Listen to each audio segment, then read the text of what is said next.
والسلام على سيد الرسل وخاتم الأنبياء سيدنا ومولانا وملجأنا ومأوانا محمد المصطفى وعلى آله وأصحابه نجوم الهدى وأولياء أمته الأصفياء وعلماء ملته الأتقياء وعلى سائر أتباعه إلى يوم الجزاء أما بعد بالله من الشيطان الرجيم بسم الله الرحمن الرحيم محمد رسول الله والذين معه أشداء على الكفار رحماء بينهم تراهم ركعا سجدا يبتغون فضلا من الله ورضوانا قال النبي صلى الله تعالى عليه وآله وسلم لو كان بعدي نبي لكان عمر إلا أنه لا نبي بعدي أو كما قال عليه الصلاة والسلام صدق الله مولانا العظيم صدق وبلغنا رسوله النبي الأمي الأمين الحبيب الكريم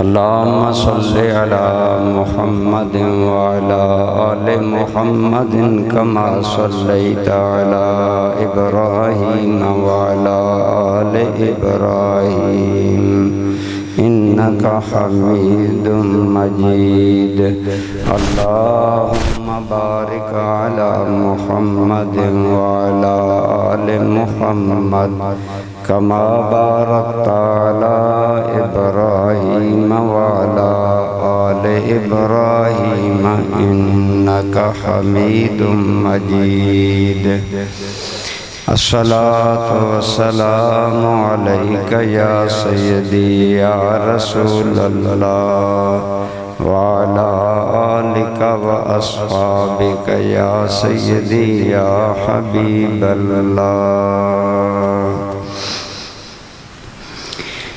بے حد حمد و ثنا اللہ کریم کی ذات پاک کے لیے، بے حد و بے حساب درود و سلام حضور رحمت عالم سرور عالم سید عالم صلی اللہ تعالی علیہ وآلہ وسلم کی ذات پاک پر۔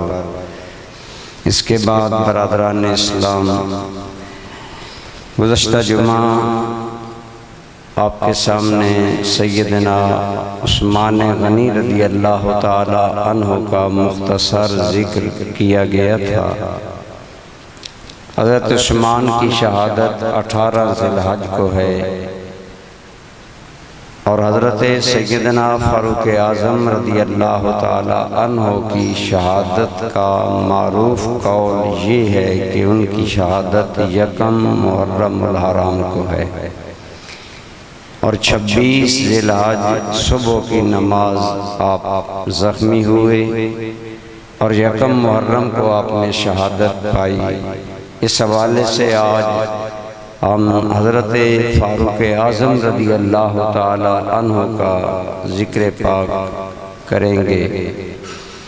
دوستان ذی قدر، جیسا کہ میں نے کئی مرتبہ عرض کیا، من حیث الجماعت صحابہ کرام کی جماعت وہ جماعت ہے جنہیں اللہ تعالیٰ نے اس دنیا میں اور اس دنیاوی زندگی میں زندہ ہوتے ہوئے اللہ تعالیٰ نے انہیں اپنی رضا کا مجدہ جاں فضاں عطا فرمایا۔ اللہ تعالیٰ نے انہیں اس دنیا میں ہوتے ہوئے فرما دیا کہ اللہ ان سے راضی ہے۔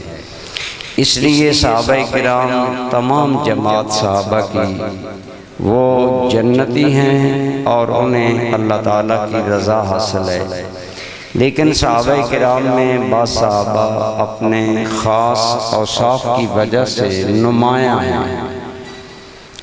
ان میں سب سے زیادہ خلفاء راشدین، چاروں خلفاء، ان کا مقام، ان کی شان اور ان کا کردار ہر اعتبار سے صحابہ کرام میں نمایاں ہے، اور یہ وہ خوش بخت لوگ ہیں جن پر خدا بھی راضی تھا اور جناب محمد مصطفیٰ بھی راضی تھے صلی اللہ علیہ وآلہ وسلم۔ اور حضرت عمر کی ذات پاک تو وہ ذات ہے جنہیں تمام صحابہ کرام میں ایک اعزاز حاصل ہے کہ تمام کے تمام صحابہ، کہا جاتا ہے، علماء فرماتے ہیں تمام صحابہ رسول اللہ کے مرید ہیں اور حضرت عمر رسول اللہ کی مراد ہیں۔ حضرت عمر کو رسول اللہ نے اللہ تعالیٰ سے مانگ کر لیا، عرض کیا اللہم اعز الاسلام بعمر بن الخطاب، یا اللہ اسلام کو عزت عطا فرما عمر بن خطاب کے ذریعے۔ تو نگاہ مصطفیٰ صلی اللہ علیہ وسلم میں حضرت عمر کی خوبیاں، حضرت عمر کی صلاحیتیں، حضرت عمر کے اندر پائی جانے والی قابلیت، یہ حضور کی نظر میں تھی۔ اس لیے آپ نے اللہ تعالیٰ کی بارگاہ میں عرض کیا کہ یا اللہ عمر کو اسلام عطا فرما تاکہ اسلام کو عزت ملے۔ اللہ تعالیٰ نے سرکار کریم صلی اللہ علیہ وسلم کی دعا کو قبول فرمایا اور اللہ تعالیٰ نے حضرت عمر کا دل اسلام کے لیے نرم فرما دیا۔ ابتدا میں حضرت عمر اسلام کے بہت خلاف تھے اور جو مسلمان ایمان لاتے وہ آپ سے ڈرتے کہ کہیں عمر مل گیا تو ہماری خیر نہیں۔ حضرت عمر کا نام جبر اور ظلم میں مشہور تھا، لیکن جب اللہ تعالیٰ نے احسان فرمایا اور حضرت عمر کا دل اسلام کے لیے نرم ہو گیا اور آپ نے اسلام قبول کیا تو اس سے پھر حضرت عمر میں نمایاں تبدیلی آئی۔ آپ اور میں الحمدللہ تعالی ہم مسلمان ہیں، سب کہیے الحمدللہ۔ یہ اللہ تعالیٰ کا ہم پر احسان ہے کہ ہم مسلمان ہیں اور ہم اپنی قسمت پر فخر کرتے ہیں کہ اللہ تعالیٰ نے ہمیں نعمت اسلام عطا فرمائی۔ لیکن میں عموماً کہا کرتا ہوں آپ کو اور مجھے، ہمیں اسلام پر فخر ہے لیکن حضرت عمر کے کارناموں کی وجہ سے تاریخ اسلام کو حضرت عمر پر فخر ہے کہ حضرت عمر نے ایسا کردار ادا کیا جس پر اسلام کو ناز ہے، مسلمانوں کو ناز ہے، اور رسول رحمت صلی اللہ علیہ وآلہ وسلم نے تو مانگ کر اللہ سے لیا تو آپ کی مرادیں اللہ تعالیٰ نے پوری فرمائی۔ حضرت سیدنا فاروق اعظم رضی اللہ تعالی عنہ، آپ کو یہ اعزاز حاصل ہے کہ آپ مراد رسول ہیں، اور سرکار صلی اللہ علیہ وسلم نے مانگا تو اسلام کے لیے مانگا کہ یا اللہ عمر آئے تو اسلام کو عزت ملے، اسلام کو مقام ملے۔ پھر حضرت عمر کے آنے سے اللہ تعالیٰ نے اسلام کو روب، دبدبہ، قوت اور شوکت عطا فرمائی۔ حضرت عبداللہ ابن مسعود رضی اللہ تعالی عنہ اور دیگر جو پہلے مسلمان صحابہ ہوئے، ان میں اکثر صحابہ غریب تھے اور وہ قریشی سرداروں سے ڈرتے تھے، اس لیے وہ چھپ چھپ کر کلمہ پڑھتے تھے اور حضور نبی رحمت صلی اللہ علیہ وسلم بھی ایک بند کمرے میں اسلام کی تبلیغ فرمایا کرتے تھے۔ لیکن جب حضرت عمر ایمان لائے تو حضرت عمر کے اندر چونکہ اللہ تعالیٰ نے جذبہ رکھا تھا، ویسے بھی آپ زمانہ جاہلیت میں بھی بڑے بہادر، پہلوان، سفیر، خطیب تھے، اور آپ کی صلاحیتیں قبل از اسلام بھی معاشرے میں مانی جاتی تھی۔ لیکن جب آپ اسلام میں داخل ہوئے تو سرکار صلی اللہ علیہ وسلم کی بارگاہ میں عرض کرنے لگے، یا رسول اللہ صلی اللہ علیہ وسلم، جب ہمارا دین سچا ہے تو ہم بند کمرے میں کیوں عبادت کرتے ہیں؟ اگر اجازت ہو تو کھلم مکھلا بیت اللہ میں ہم عبادت نہ کریں؟ تو آپ نے فرمایا، عمر تمہیں معلوم ہے اہل مکہ اس بات کی اجازت نہیں دیں گے۔ حضرت عمر نے عرض کیا، یا رسول اللہ اجازت آپ دیں نماز عمر پڑھا دیں گے۔ آپ صلی اللہ علیہ وسلم نے اجازت دے دی تو حضرت سیدنا عمر نکلے اور ننگی تلوار لے کر نکلے اور غریب صحابہ کو فرمایا، آؤ میرے ساتھ چلیں بیت اللہ میں ہم نماز پڑھیں گے۔ حضرت سیدنا امیر حمزہ، جو سید الشہداء کا لقب حضرت امیر حمزہ کو ملا ہے، حضرت امیر حمزہ بھی بڑے بہادر تھے اور آپ کو یہ شرف حاصل تھا کہ آپ رسول اللہ کے چچا بھی تھے اور رضائی بھائی بھی تھے، بڑے آپ بھی بہادر تھے۔ تو حضرت سیدنا امیر حمزہ آگے لگ گئے، درمیان میں غریب صحابہ کو لے لیا اور پیچھے حضرت عمر ننگی تلوار گلے میں لٹکائے بیت اللہ کی طرف چل پڑے۔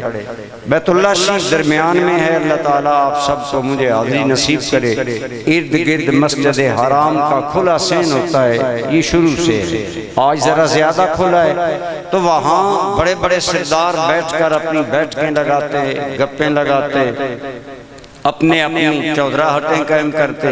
تو جب آپ داخل ہوئے تو سرداران مکہ اپنے محفلوں میں بیٹھے ہوئے تھے اور دیکھ رہے تھے کہ مسلمان بیت اللہ میں داخل ہو رہے ہیں، اور وہ حیرت سے دیکھ رہے تھے کہ یہ لوگ جو چھپ کر عبادت کرتے تھے آج کھلے بندوں بیت اللہ آ رہے ہیں۔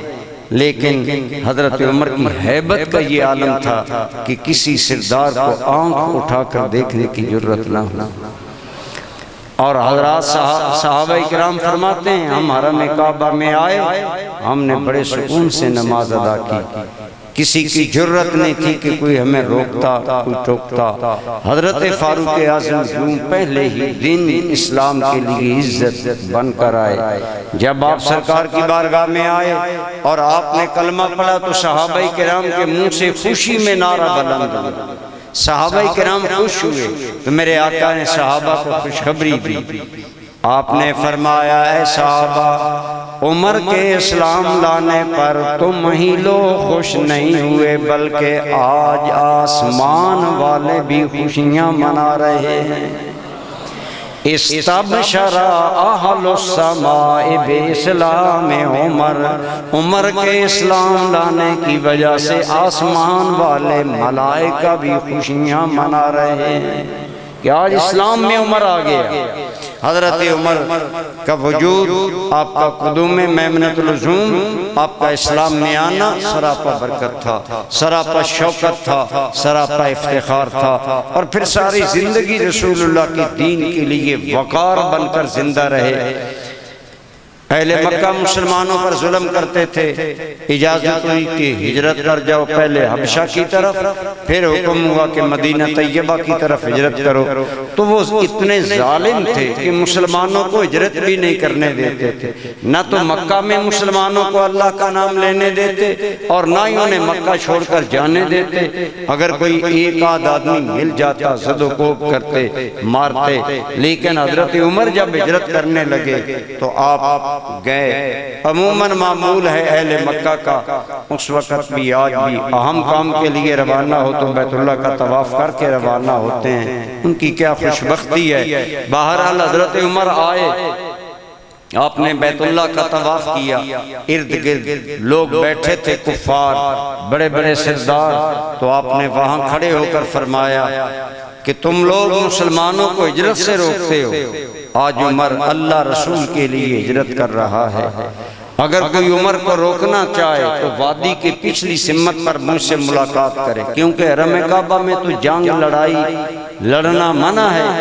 آپ نے فرمایا جو آدمی اپنی بیویوں کو بیوہ کرنا چاہتے ہیں اور اولادوں کو یتیم کرنا چاہتے ہیں وہ عمر کا راستہ روکیں۔ اس چیلنج کے ساتھ حضرت عمر حرم کعبہ سے نکلے اور کھلے بندوں ہجرت کرنے کے لیے تشریف لے گئے تو کسی کی جرت نہ ہوئی کوئی حضرت عمر کے سامنے آتا، آڑے آتا، کوئی بات کرتا۔ اس کی وجہ یہ ہے کہ اللہ تعالیٰ نے حضرت عمر کو شوکت اسلام بنایا تھا، حضرت عمر کی ذات کو عزت اسلام بنایا تھا۔ آپ اسلام کے لیے ہر اعتبار سے عزت، شوکت اور وقار بن کر آئے، اور پوری زندگی حضرت عمر کا وجود اسلام کے لیے ایک شوکت اور ہیبت کا نام بن کر رہی۔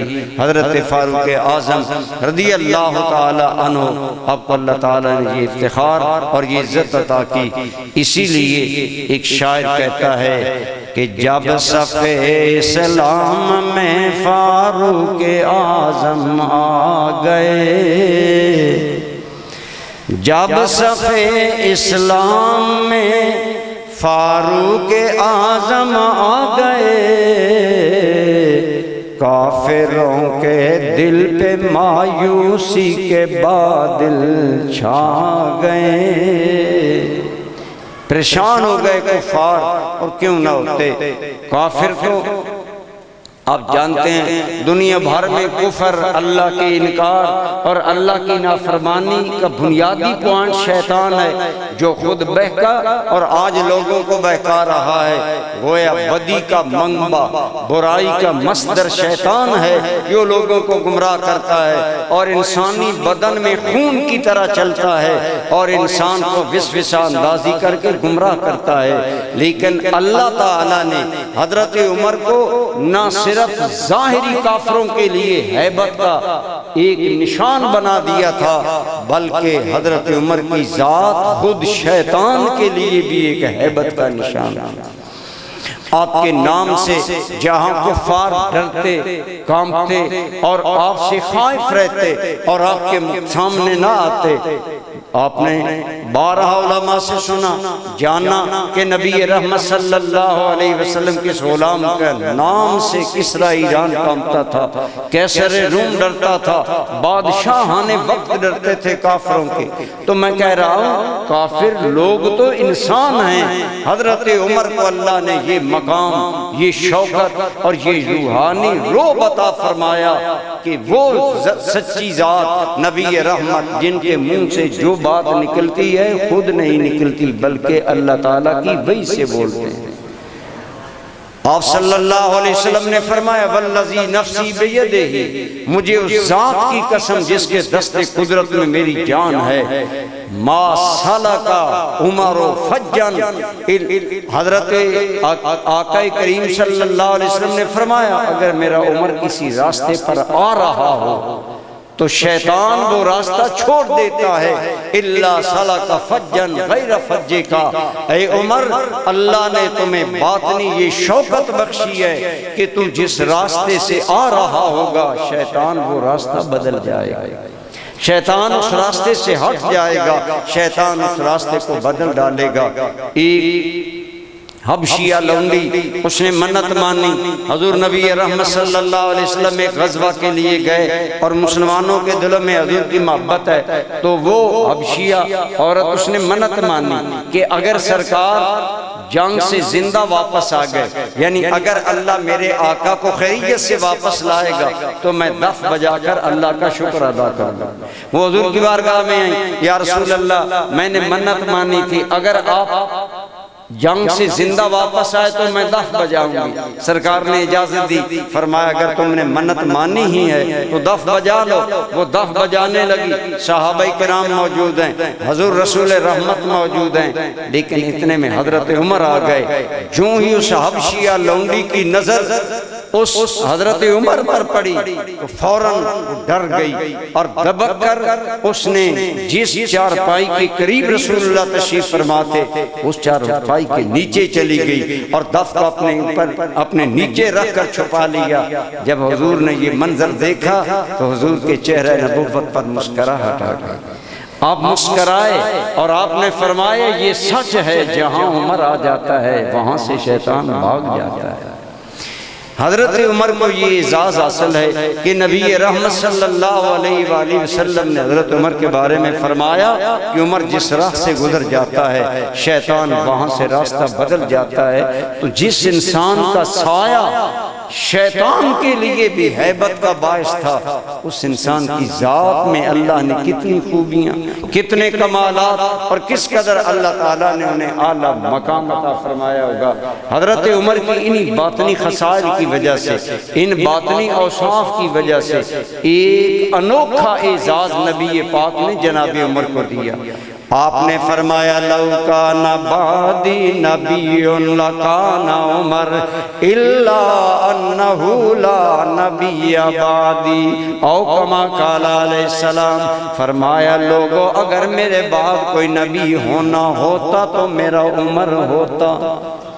عمر کے اندر اتنے کمالات ہیں، اتنے خصائص ہیں، اتنی خوبیاں ہیں کہ اگر میرے بعد نبوت جاری رہتی تو عمر نبی ہوتا، مگر کان کھول کر سن لو میرے بعد کوئی نبی نہیں ہے۔ گویا میرے کریم نے جہاں اپنی ختم نبوت کو دو ٹوک الفاظ میں بیان کیا کہ میرے بعد کوئی نبی نہیں ہے، وہاں حضرت عمر کے کمال کو کھول کر بیان کیا کہ اگر میرے بعد کوئی نبی ہونا ہوتا تو وہ عمر ہوتا۔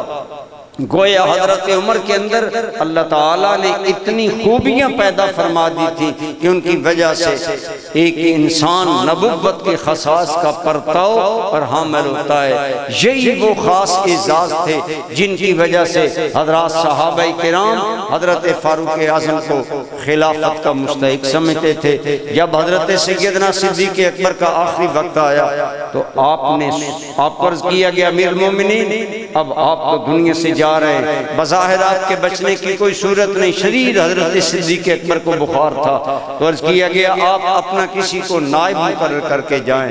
آپ نے فرمایا ٹھیک ہے، اس بارے میں سوچتا ہوں۔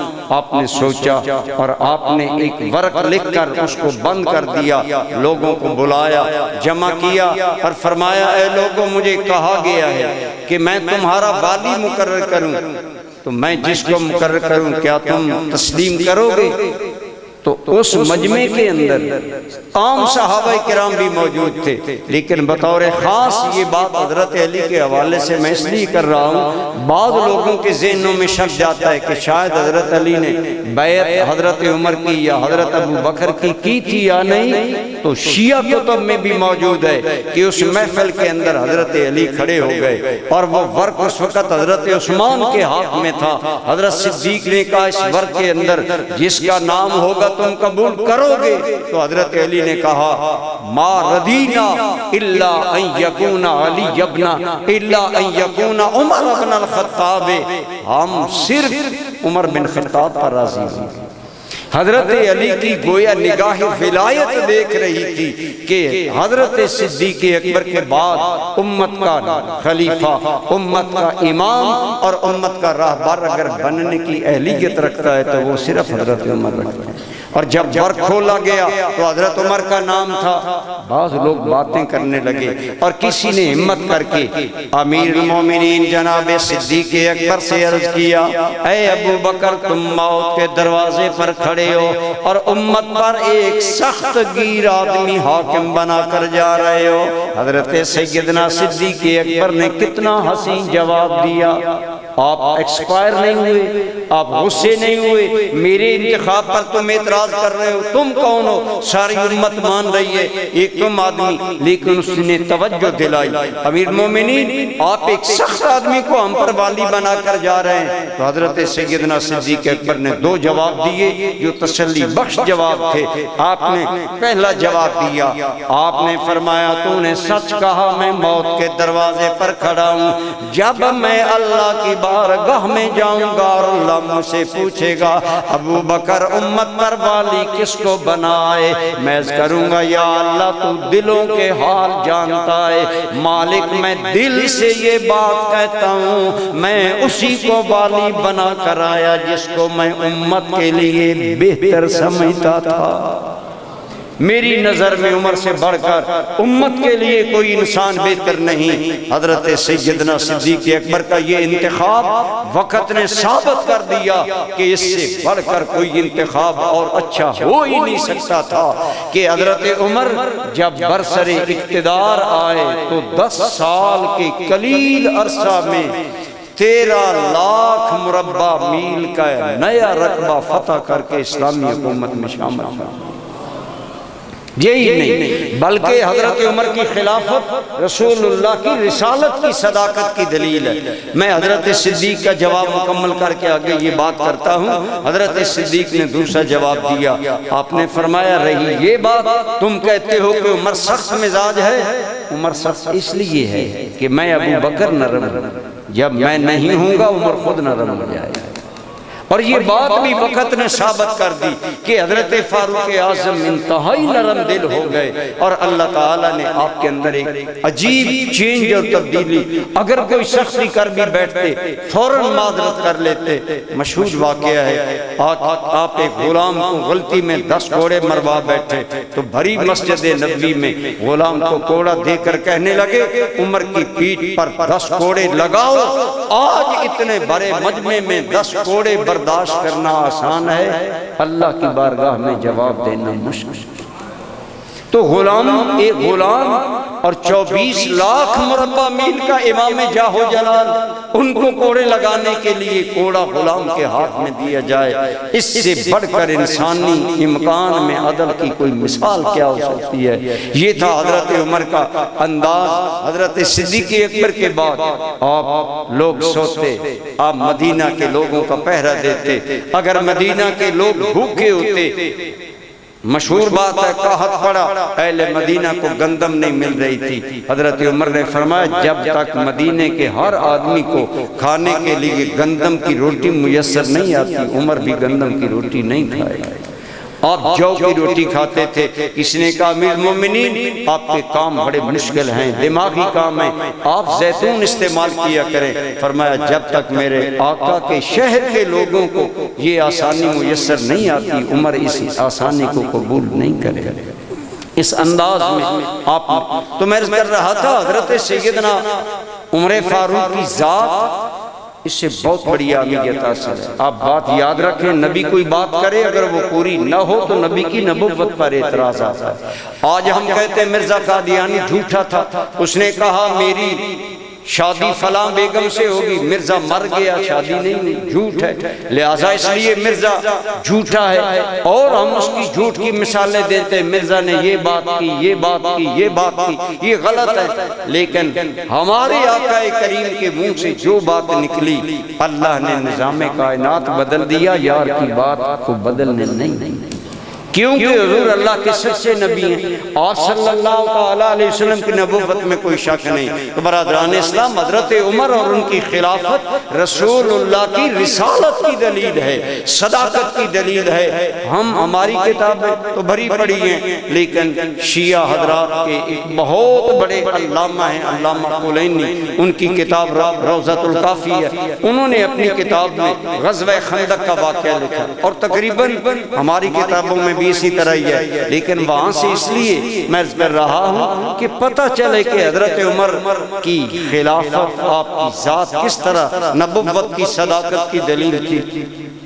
جب حضور خندق کھودوا رہے تھے، خندق کھودتے کھودتے آگے ایک بڑی مضبوط چٹان آ گئی، حضرت سیدنا علی المرتضیٰ نے زور لگایا، چٹان نہیں ٹوٹی، حضرت سلمان فارسی نے زور لگایا، نہیں ٹوٹی، بڑے بڑے پہلوان صحابہ بلائے گئے، بالآخر حضور کی بارگاہ میں عرض کیا گیا یا رسول اللہ خدا لاڑے ایک چٹان آ گئی ہے، وہ نہیں ٹوٹ رہی، میرے کریم تشریف لے گئے اور حضرت علی کے ہاتھ سے آپ نے کدال لی اور کدال لے کر آپ نے ضرب لگائی۔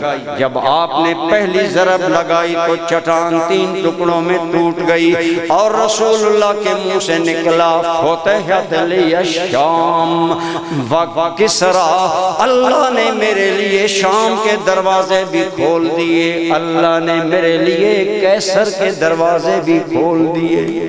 اور ایک روایت میں آتا ہے کسرا ایران کا کہ اس کے دروازے کھول دیے گئے۔ عرض کیا گیا یا رسول اللہ کیا کسرا بن ہرمز یعنی وہ جو دنیا کی سپر پاور ایرانی حکومت ہے اور کیسانیوں کی 3000 یا 4000 سال سے ان کی حکومت آ رہی ہے؟ فرمایا ہاں، اللہ نے میرے لیے اس کے دروازے کھول دیے۔ اب غزوہ خندق میں نبی پاک نے جو ضرب لگائی، فرمایا میرے لیے شام فتح ہو گیا، میرے لیے ایران فتح ہو گیا، میرے لیے روم فتح ہو گیا۔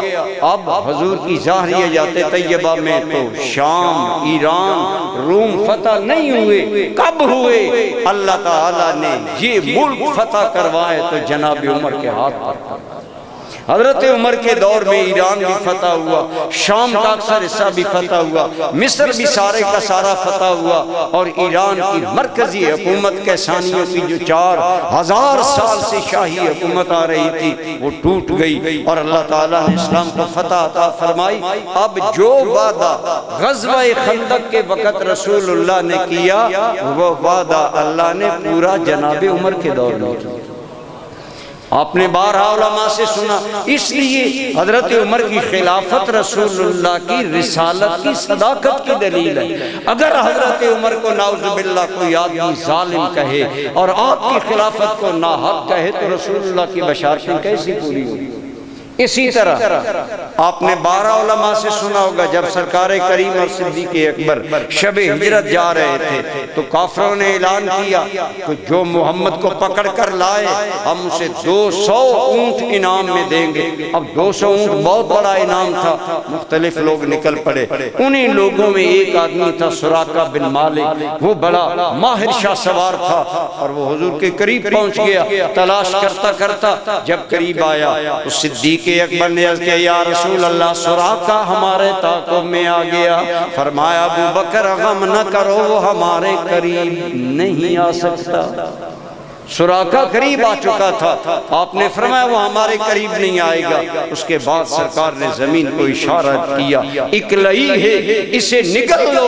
حضور کے کہنے کی دیر تھی کہ زمین پھٹی اور سراقہ کا گھوڑا گھٹنوں تک دھنس گیا زمین میں۔ اب سراقہ اپنی ساری مہارت اور اپنی شاہ سواری کے سارے تجربے آزماتا ہے لیکن گھوڑا نہیں نکل سکا۔ وہ سمجھ گیا کہ یہ بات اور ہے، اس کے دل میں یہ بات آئی، معذرت کرنے لگا، کہنے لگا اے محمد بن عبداللہ اگر مجھے معافی مل جائے تو میں وعدہ کرتا ہوں میں واپس جاتے تمہارا پتہ کسی کو نہیں دوں گا۔ نبی رحمت نے اشارہ کیا، اس کا گھوڑا بھی نکل گیا، وہ بھی نکل گیا، لیکن میرے آقا نے سوچا یہ تو آیا تھا انعام کے لالچ میں، میری بارگاہ میں آیا معلوم نہ رہے۔ مڑتے سراقہ کو فرمایا سراقہ وہ کیسا وقت ہوگا جب تیرے ہاتھوں میں کسرا ایران کے کنگن آئیں گے۔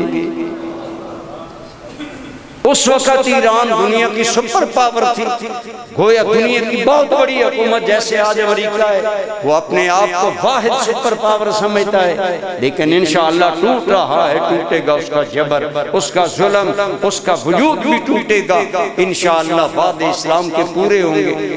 تو ایران اس وقت سپر پاور تھا، وہ بھی حیرانگی میں سراقہ بھی کہنے لگا کہ کیا یا رسول اللہ کسرا بن ہرمز کے کنگن میرے ہاتھ میں آئیں گے؟ اس سپر پاور کے بادشاہ کے کنگن جو وہ پہنا کرتا تھا مجھے ملیں گے؟ سرکار نے فرمایا ہاں۔ سراقہ یہ سن کر واپس مڑ گیا، لیکن دل ہی دل میں سوچ رہا تھا کہ محمد کی کہی ہوئی بات غلط نہیں تھی، لیکن عقل یہ نہیں تسلیم کرتا کہ دنیا کی سپر پاور کے کنگن میرے ہاتھ میں آئیں۔ لیکن دوستو وقت گزرتا گیا، حضرت سراقہ بن مالک ایمان لے آئے، اور جب حضرت عمر کے دور میں ایران فتح ہوا، مسجد نبوی کے پاس ایران کے خزانے جمع ہو گئے۔ آج اہل مدینہ مسرور ہیں، ہیں، ان کی آنکھوں میں نور ہے کہ آج دنیا کی سپر پاور کے خزانے ہمارے شہر میں آ گئے، آج اہل مدینہ مالا مال ہوں گے۔ لیکن جس کے صدقے اللہ نے یہ عزتیں دی، جب وہ عمر مسجد میں آیا تو عمر کی آنکھیں اشکبار تھیں، آپ رو رہے تھے، آنکھوں میں آنسو تھے۔ وہ بات الگ ہے، اس کو بعد میں ذکر کریں گے کسی موقع پر۔ لیکن جب حضرت عمر تشریف لائے، خزانے تقسیم ہونے لگے، تو آپ نے کیسا سہانا وقت ہوگا اہل پردادن خان جب بھری محفل میں حضرت عمر نے اعلان کیا، این سراقہ بن مالک، کہاں ہے سراقہ بن مالک؟ سراقہ بن مالک بھری بزم میں کھڑے ہو گئے، مجمع چیر کر آگے آئے، ان کو اپنے ساتھ کھڑا کر کے فرمایا، لوگو میرے کریم نے فرمایا تھا کہ سراقہ کے ہاتھوں میں کسرا ایران کے کنگن ہوں گے۔ اللہ کا شکر ہے رسول اللہ کا وعدہ اللہ نے عمر سے پورا کروایا۔ پھر حضرت سراقہ رضی اللہ تعالیٰ عنہ کو کنگن عطا کیے گئے۔ تو اس طرح حضرت عمر کی حکومت، حضرت عمر کا نظام خلافت، یہ رسول اللہ کی رسالت کی صداقت کی دلیل ہے۔ اس لیے جو حضرت عمر کی خلافت کو حق نہیں مانتا، سن لے وہ رسول اللہ کی رسالت کو حق نہیں مان سکتا، اور قیامت کے دن کل اسے رسول اللہ کے سامنے شرمندگی ہوگی۔ حضرت سیدنا عمر کی ذات اتنی کامل تھی کہ آپ کی ذات جب 26 ذی الحج آپ فجر کی نماز پڑھا رہے تھے مسجد نبوی میں، ایک مجوسی کافر غلام جو اوپر سے کلمہ پڑھ کے یا ویسے مدینہ منورہ میں غلامی کی حیثیت میں رہ رہا تھا، صف سے آگے بڑھا، 2 دھارا خنجر حضرت عمر کو مارا، آپ شدید زخمی ہو گئے، آپ بے ہوش ہو گئے، صحابہ نے ظالم کو پکڑ لیا۔ بعد میں حضرت عمر کو ہوش آیا تو پہلا سوال تھا، کیا تم نے نماز پڑھی ہے؟ آج ہم جتنے مسلمان بیٹھے ہیں، ہمارے لیے لمحہ فکریہ ہے کہ ہم اپنی زندگی میں نماز کو کتنی اہمیت دیتے ہیں۔ حضرت عمر موت کے منہ میں جا رہے ہیں، ہوش آئی تو پہلا سوال کیا، میری وجہ سے نماز تو نہیں ضائع ہوئی، نماز ادا ہوئی؟ عرض کیا گیا امیر المومنین نماز ادا ہوئی۔ دوسرا سوال تھا، میرا قاتل کوئی کلمہ پڑھنے والا تو نہیں؟ عرض کیا گیا نہیں، مجوسی ہے۔ آپ نے کہا اللہ کا شکر ہے کہ عمر کا خون کسی مسلمان کے ہاتھ پر نہیں گرا۔ اس میں بھی بڑی حکمتیں ہیں، علماء نے اس سے بڑے بڑے چیزیں نکالیں۔ آج جو لوگ کلمہ پڑھ کر مسجدوں میں دہشت گردی کرتے ہیں اور کلمہ پڑھنے والے مسلمانوں کو قتل کرواتے ہیں دھماکے کروا کر، اور سمجھتے ہیں کہ ہم بچوں کو توحید کا درس دے رہے ہیں، شہادت کا درس دے رہے ہیں، یہ اسلام کے مزاج کے خلاف ہے۔ کسی کلمہ گو آدمی کو قتل کرنے کی اجازت نہیں ہے۔ بہرحال حضرت فاروق اعظم رضی اللہ تعالیٰ عنہ آپ یکم محرم الحرام کو شہید ہوئے۔ اللہ کی بارگاہ میں 24 لاکھ مربع میل پر نبی کا پرچم لہرانے والا انسان حاضر ہو رہا ہے۔ اہل مدینہ اشکبار ہیں۔ حضرت عبداللہ بن عباس کہتے ہیں پیچھے سے ایک آدمی آیا، ہمیں ہٹاتا بھی جا رہا ہے، رو بھی رہا ہے، اس کے منہ پر چادر ہے، ہم پہچان نہیں سکے۔ حضرت عمر کی میت کے قریب جا کر کہتا ہے اللہ کی قسم پوری دنیا میں کسی انسان کے بارے میں میرے دل میں یہ بات نہیں، صرف اس کفن پہنے ہوئے آدمی کے بارے میں ہے کہ کاش میں بھی جب اللہ کی بارگاہ میں جاؤں تو اس جیسے اعمال لے کر جاؤں۔ گویا حضرت عمر کے اعمال پر رشک کر رہے تھے وہ ذات، اور جب فرماتے ہیں منہ سے چادر ہٹی تو وہ رشک کرنے والی ذات حضرت علی کی ذات تھی۔ حضرت علی المرتضیٰ یہ جملہ بول رہے تھے، اور آپ کے نالج کے لیے یہ روایت شیعہ کتب میں بھی موجود ہے اور سنی کتب میں بھی موجود ہے کہ حضرت عمر کے اعمال پر مولا علی نے رشک کیا اور فرمایا میں چاہتا ہوں جب اللہ کی بارگاہ میں جاؤں تو اس انسان جیسے عمل لے کر جاؤں۔ اب جس کے اعمال پر حضرت علی رشک کرے، بتائیں اس عمر کا عالم اللہ کی بارگاہ میں عظمتوں، رفتوں اور قربتوں کا کیا ہوگا؟ یقیناً حضرت عمر رسول رسول اللہ کی مراد تھے، حضور نے اللہ سے انہیں مانگا تھا، انہوں نے حضور کی تمام ان مرادوں کو پورا کیا اور اعزاز کے ساتھ، شان کے ساتھ زندہ رہے، ایمان کے ساتھ دنیا سے گئے اور دنیا کو ایک نظام حکومت کا نمونہ دے کر گئے۔ اللہ صحابہ کرام کے صدقے ہم پر بھی رحم فرمائے۔